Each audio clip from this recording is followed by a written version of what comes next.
are going as far as a race, I knew way before November 7th that Obama would win. There would be no reason for me, because I myself signed up thousands, literally thousands. I would get up in the morning and go downtown, and I wouldn't leave until I had at least 50 votes on any given day. To get him elected. I think he would be appalled if asked about your conduct. He would never want this. I truly believe he loves this country too, and he would never want this kind of conduct. But you know, this is your attitude. Your attitude back in 1987 was your brother, Joseph Jones. And I think there was even some cases they were dropped where they investigated. I think she tried to vote for one of the relatives too, brothers too. I think they were dropped. But here's a case: your brother gets charged with taking somebody else's property. Well, that's not a problem for Melowese Richardson. That's not a problem that your brother got charged, because Melowese Richardson just, I'm going to take the law into my own hands, and what I'm going to do is I'm going to threaten to kill the victim so she doesn't testify against my brother, and that's what she did. So you get charged with intimidation. It's the ends justify the means. I'm going to get Obama elected, so I'll cheat. And again, I think he would be appalled by that. Just as he'd be appalled if asked about this. This is terrible. Well, your brother gets charged, so hey, that's not a problem. I'm just going to threaten the victim. That's what you did. The victim was so frightened she didn't want to come in. They finally had to make a plea bargain to let you plead to this to me. You got a couple of years probation. You also had a DUI around that same time. Your first offense is driving drunk again. You don't care.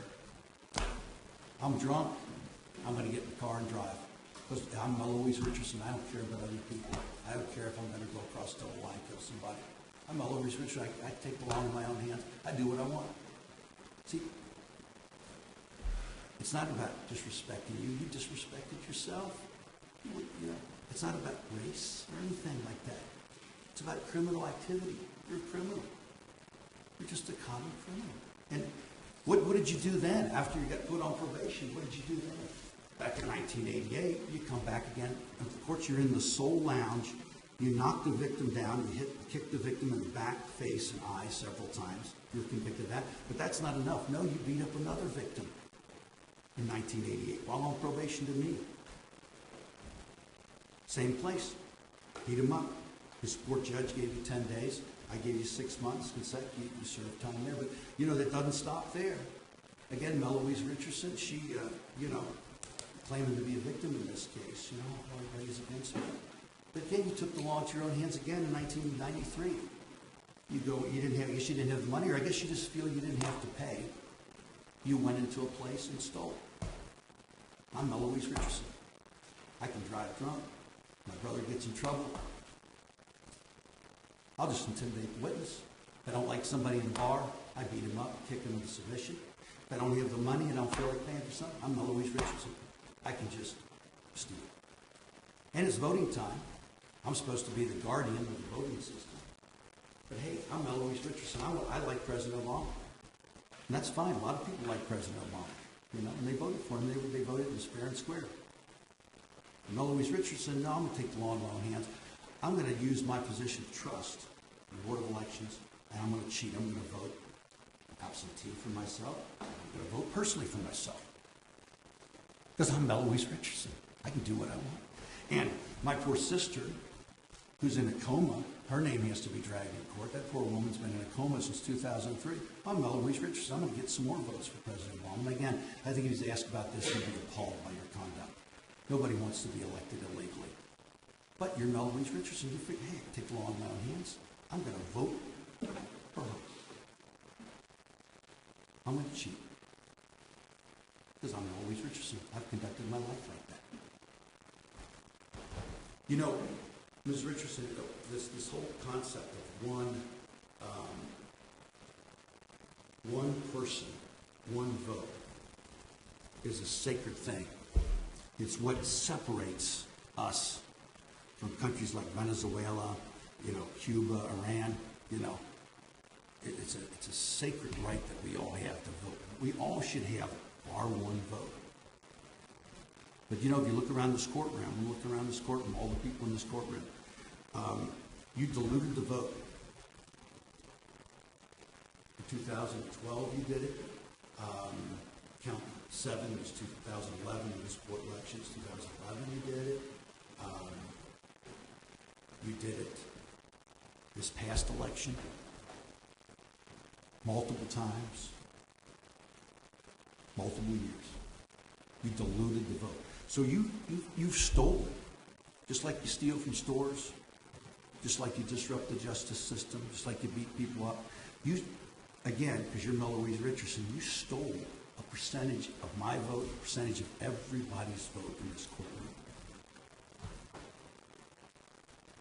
When you're supposed to be the guardian, you're supposed to be the lifeguard, you're supposed to be making sure that this election process is fair.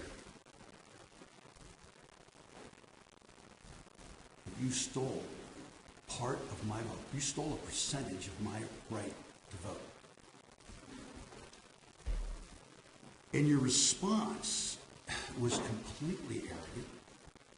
I mean, you were on television. Arrogant. No remorse. Today, arrogant. No remorse. This is not a persecution of you because of your race. This isn't a persecution of you because you're a Democrat. Again, I know Democrats and Republicans alike. You know, Tim Burke, head of the Democratic Party, honorable guy, one of the best lawyers in town, honest guy, great guy. You know, I know a lot of great Democrats. They're appalled by this country, just like the Republicans are. This has nothing to do with Democrat and Republican. It has to do with our country, our Constitution. And again, your response. Well, I think President Obama deserved to get reelected. That's what I think. I mean, that's appalling. I think he would be appalled by that too. You mean you don't care, you don't follow the laws, you just whatever you want to do. And you know, there's been some comment too. You know, well, you know, and I think people alluded to it. People allude to this all the time. Well, you know, it's at a national scale. It's a couple votes. You see, it's go back here. Now, of course, you were allowed the prosecutor was being fair to you. They in return for admitting this, and I'm going to be fair to you too. I mean, the fact that you were willing to admit some counts, I'll take that into consideration. The prosecutor did too. They dropped some counts, but you know, going through it again, you know, count one, 2 votes, one for yourself and another for yourself. It's a couple votes there. Count 5, 2012, again, that was your sister. Illegal vote there. Count 6, 4 years ago, it was your sister again, illegal vote. And then 2011, count 7, 2011. Correct the record, I said 2007, it was count 7, 2011. Back on a municipal court election, you did it too, for your sister. Now, some people might say, well, this is just a few votes here and there. And there's been other people indicted all across this country. And there's been some commentators saying, well, you know, they're just taking this too seriously. This is not that big of a deal. It's just a few votes here and there. Well, it's foolish thought. This is important. This is important. This is the foundation of our country, foundation of our democracy. Democracies are very delicate, very, very delicate. And it's almost like, it's not a little thing. That's silly. It's silly thought, silly comment for people to think this is just a little thing. It's like a guy coming home to his house and seeing a few little insects on the ground and a few little termites and thinking, you know, what's a couple termites? It's no big deal. I'm going to brush them under the rug. No big deal. I'm not going to worry about it. And in about a month or two, it's suddenly 1 million, and then 1 million termites suddenly gnawing away at the foundation of his house. Finally, his house falls down. Well, it's the same with the democracy. You allow, especially a guardian like you allow a guardian of the election process, and you allow the election process to go, and you don't take it seriously. I don't set an example here and take this seriously. And I allow I say, well, it was just a few votes. I'm not going to worry about it. I just allow you to walk out of here with a slap on the hand. Pretty soon, it's a few more votes, and it's more votes, and it starts to gnaw away at the foundation of this very democracy. And the important thing about this, too, is perception. Perception's important. The reason why terrorists blow up buildings and set off bombs at marathons, the Boston Marathon, They know they're not going to bring down the country with one bomb or with two buildings. They're not going to bring the country down. But what it does, it causes a perception problem. People in our country start to feel uncomfortable. They start to question their safety. And when that happens in a democracy, especially any kind of democracy, which is very delicate, it can bring a democracy down. And they know that. Same with voter fraud. There's a perception in this country that there was a lot more fraud than maybe there was. And there's people being elected that shouldn't be elected. And that's bad. It affects the economy. It affects our whole psyche of our nation. It's not good. It's not good to have that perception. And that's why I have to come down hard on this. This is not a little thing. It's not a minor thing. This is what our country's based on, free elections. And you know, there are elections that are decided by a few votes. There was one out by me, the mayor of North Bend, elected by one vote last year. There was a judge's election recently, controversial election in juvenile court. There's not many votes separating those two candidates. Not many votes separating those two candidates. Every vote is important, and you stole the percentage of our vote.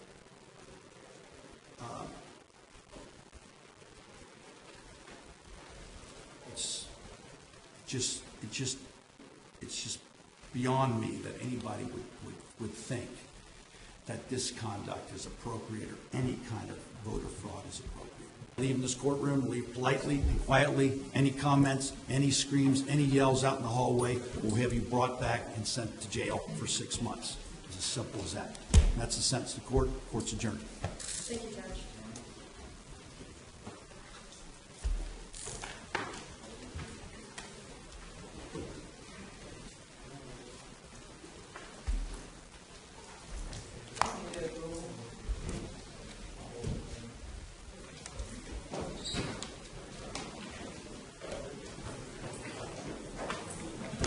Okay, Greg. Okay.